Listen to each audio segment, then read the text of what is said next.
नमस्कार, मैं हूं विशाल यादव। सीजीआई का पदभार संभालने से पहले ही जस्टिस बीआर गवई ने कह दिया था कि मैं किसी नेता या फिर पार्टी की सेवा करने के लिए नहीं, बल्कि मैं संविधान की सेवा करने के लिए सीजीआई बन रहा हूं। और आज दोस्तों जस्टिस बीआर गवई ने यह साबित कर दिया है कि वो संविधान की सेवा करने के लिए ही सीजीआई बने। दोस्तों बड़ी खबर सामने आ गई है, जहां पर सरकार की नाक के नीचे करोड़ों का भ्रष्टाचार चल रहा था और जस्टिस बीआर गवई ने सीबीआई को लगा दिया है। लोग तो यहां तक कहने लगे कि मोदी की तरकस की तीर का इस्तेमाल सीजीआई जस्टिस बीआर गवई ने स्वयं किया है। हम सभी को मालूम है कि ईडी, सीबीआई, अन्य जांच एजेंसियां मोदी की तरकस की तीर हैं और अपने फायदे के लिए मोदी सरकार हमेशा इन जांच एजेंसियों का इस्तेमाल करती है, जैसा आरोप विपक्ष लगाता है। लेकिन आज जस्टिस बीआर गवई ने, आज सुप्रीम कोर्ट ने इतिहास रच दिया है और सीबीआई को कहीं ना कहीं सरकार की नाक के नीचे जो धोखाधड़ी, जो फर्जीवाड़ा और भ्रष्टाचार चल रहा था, जस्टिस बीआर गवई ने सीबीआई की पूरी फौज लगा दी। दोस्तों बड़ी खबर सामने आ गई है और इस खबर को देखने के बाद आप सभी लोग गदगद हो जाएंगे, जस्टिस बीआर गवई को सलाम करने लगेंगे और आप सभी लोग यही कहेंगे कि जब से जस्टिस बीआर गवई देश की सबसे बड़ी अदालत के सबसे बड़े जज बने, तब से न्याय का पहिया बुलेट ट्रेन में तब्दील हो गया है और जस्टिस बीआर गवई निर्भीक होकर के, बिना किसी से डरे, वो ताबड़तोड़ फैसला भी ले रहे हैं। दोस्तों जरा देखिए, यहां पर बड़ी खबर सामने आ गई है, जहां पर सुप्रीम कोर्ट के आदेश पर 47 ठिकानों पर सीबीआई ने छापा मारा है। बहुत बड़ी खबर है। सरकार की नाक के नीचे भ्रष्टाचार हो रहा था, यहां तक कि सरकार को भी पता था, लेकिन सरकार ने कुछ नहीं किया तो जस्टिस बीआर गवई ने कर दिया। जरा देखिए, आज तक के हवाले से रिपोर्ट आई है, लिखा है एनसीआर में घर खरीदारों से धोखाधड़ी करने वाले बिल्डरों के खिलाफ सीबीआई का एक्शन, 47 ठिकानों पर रेड मारी गई है और ये रेड मोदी के आदेश पर नहीं बल्कि सुप्रीम कोर्ट के आदेश पर मारी गई है। दोस्तों हम सभी को पता है कि दिल्ली में किसकी सरकार है? दिल्ली में भाजपा की सरकार है और भाजपा की सरकार में बहुत बड़ा करोड़ों का भ्रष्टाचार सामने आया। जब सरकार ने अपने हाथ पैर बांध लिए, जब सरकार फुस हो गई, तो सुप्रीम कोर्ट ने सीबीआई को आदेश दिया और सुप्रीम कोर्ट ने कहा कि जाइए उन बिल्डरों को गिरफ्तार कीजिए, उन सरकारी कर्मचारियों को भी गिरफ्तार कीजिए जो लोगों के साथ धोखाधड़ी कर रहे हैं। दोस्तों मामला क्या है पूरा आप सभी लोग देख कर जाइएगा। आप जस्टिस बीआर गवई का परचम लहरा कर जाइएगा। कमेंट बॉक्स में सीजीआई की तारीफ तो बनती है, कर दीजिएगा। जरा देखिए, लिखा भी है, सीबीआई ने दिल्ली, गुरुग्राम, नोएडा, ग्रेटर नोएडा और गाजियाबाद समेत एनसीआर के 47 ठिकानों पर छापेमारी की। इस दौरान कई महत्वपूर्ण दस्तावेज और डिजिटल सबूत भी बरामद किए गए। न सिर्फ दिल्ली बल्कि उत्तर प्रदेश में भी सीबीआई को जस्टिस बीआर गवई ने घुसेड़ दिया है और उत्तर प्रदेश की योगी सरकार भी कहीं ना कहीं कटघरे में खड़ी हो गई कि क्या यूपी सरकार की नाक के नीचे ये बड़ा भ्रष्टाचार हो रहा था। घर खरीदारों के साथ ये बिल्डर और सरकारी अधिकारी मिलकर के उन्हें लूटने का काम कर रहे थे। वाह जस्टिस बीआर गवई वाह।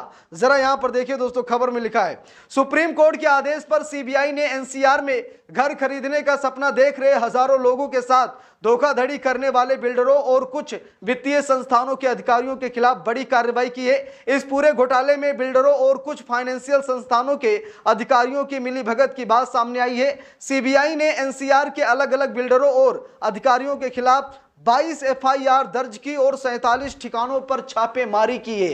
कितनी बड़ी बात है दोस्तों, 22 बिल्डर जिन पर एफआईआर दर्ज की गई है, 47 ठिकानों पर रेड मारी गई है। सुप्रीम कोर्ट ने तो पूरा तहलका मचा दिया है। दोस्तों हम सभी को मालूम है ये बिल्डर अकेले कुछ नहीं करते हैं। ये बड़े बड़े बिल्डर, ये जो आपको घर देते हैं, आपको प्रेरित करते हैं घर खरीद लीजिए, बहुत फायदे में रहेंगे, वो पैसा ऊपर तक जाता है, हम सभी को मालूम है। और ये बिल्डर कहीं न कहीं सरकार के इशारे पर काम कर रहे थे, इसीलिए तो इतना बड़ा फर्जीवाड़ा सामने निकल कर आया है। हम सभी को मालूम है कि बिना सरकार की इजाजत के प्रदेश में भ्रष्टाचार हो ही नहीं सकता है और दिल्ली और उत्तर प्रदेश में सुप्रीम कोर्ट ने सीबीआई को भेजकर पूरे देश में तहलका मचा दिया है। जरा देखिए, लिखा भी है, एनसीआर के हजारों फ्लैट खरीदारों ने सुप्रीम कोर्ट का रुख किया था। लोगों की शिकायत थी कि बिल्डर ने पैसे लेकर फ्लैट बुक तो कर लिए लेकिन बना नहीं रहे।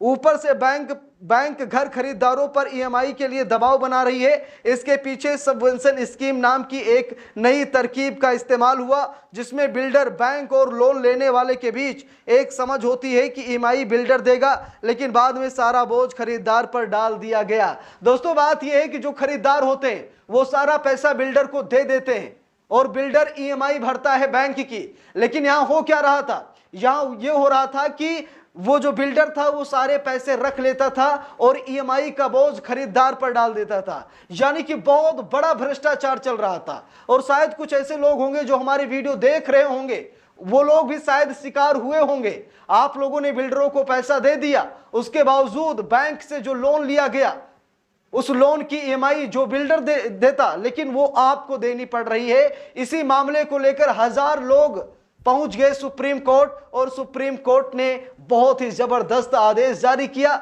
47 ठिकानों पर रेड मारी गई और 22 के खिलाफ एफआईआर भी दर्ज की गई।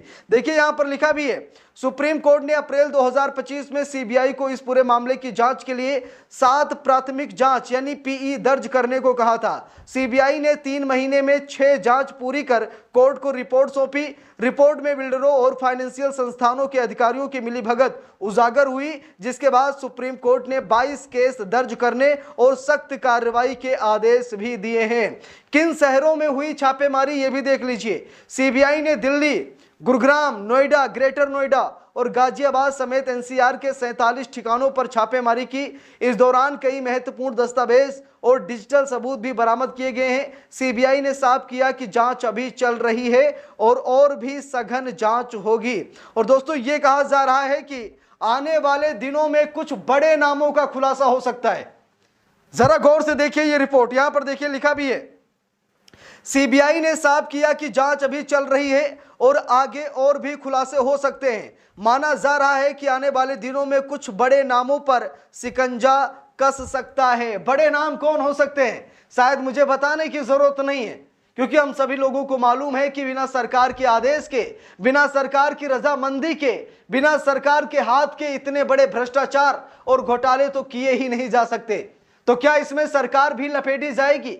क्योंकि हजारों घर खरीदारों के साथ ये बहुत बड़ा धोखा किया गया। कुछ लोगों का सपना होता है कि एनसीआर में वो घर खरीदें, जमीन खरीदें, लेकिन इतना बड़ा भ्रष्टाचार, धोखेबाजी उनके साथ हो जाए तो वो टूट जाते हैं। और हजारों लोगों के साथ ऐसा ही हुआ है। वो लोग घर खरीदने तो गए लेकिन उन्हें घर नहीं मिला। वो पैसे तो दे दिए लेकिन उन पैसों का जो ईएमआई देनी थी बैंक को वो भी नहीं दी गई और सारा ईएमआई का बोझ उनके सर पर आ गया। वो परेशान हो गए। लेकिन आज सुप्रीम कोर्ट ने यह साबित कर दिया, जस्टिस बीआर गवई ने यह साबित कर दिया कि देश में न्याय होगा और हर व्यक्ति के साथ न्याय किया जाएगा, अन्याय किसी के साथ नहीं किया जाएगा। तो इस पूरे मामले को लेकर के आप सभी लोगों को क्या राय है कमेंट करके जरूर बताइएगा। वीडियो को लाइक शेयर, अगर चैनल पर नए हैं सब्सक्राइब करके सपोर्ट कीजिएगा। मिलते हैं दूसरी वीडियो में, तब तक के लिए बहुत बहुत धन्यवाद।